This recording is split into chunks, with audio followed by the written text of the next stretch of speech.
Andrea Andy Nicole Guck Eigenmann, born June 25, 1990, is a Filipino former actress and model.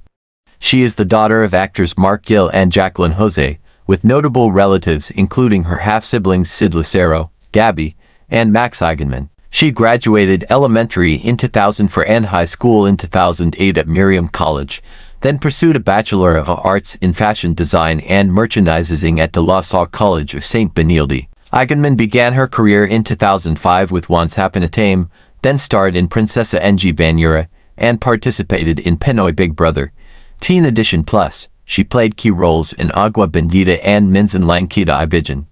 After taking a break for motherhood, she returned in 2012 and starred in various projects until 2018. On the 23rd of November 2011, Eigenmann gave birth to her daughter, Adriana Gabrielle Ellie Eigenmann, claiming actor Jake Idrisito as the father.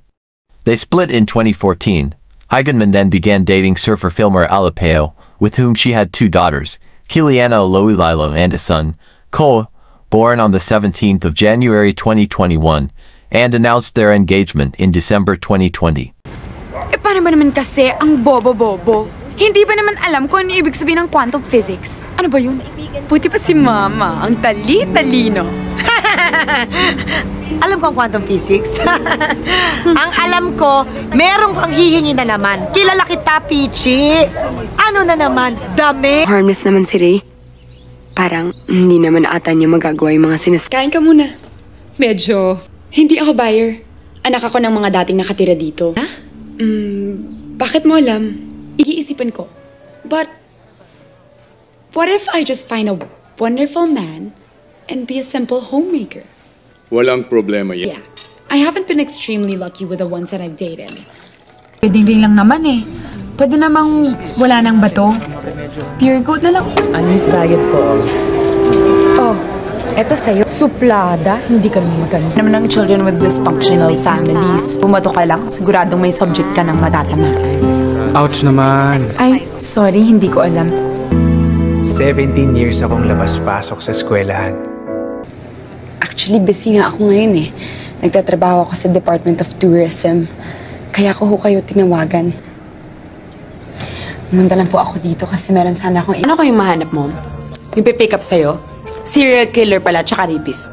Or worse, paano kung may STD pala, tapos mabuntis? Naku, masayang naman. Ayoko rin mahinto sa pag-aano mga kapatid ko.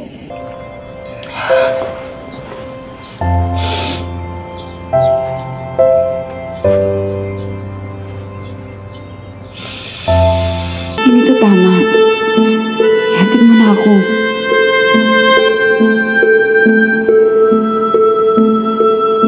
Hindi ko naman po kayo pinipilit na maniwalang ako si Intindihan ko anong nangyari.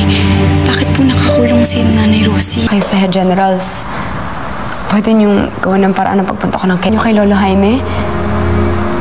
Lolo naman, tapos nagiging reaction niya pag nakita niya patay na ako. Night, Miss Fabulosa. Mabuhay sa pagkukunwari. Naman nating lahat ng totoo eh. Ulit nating iniiwasan.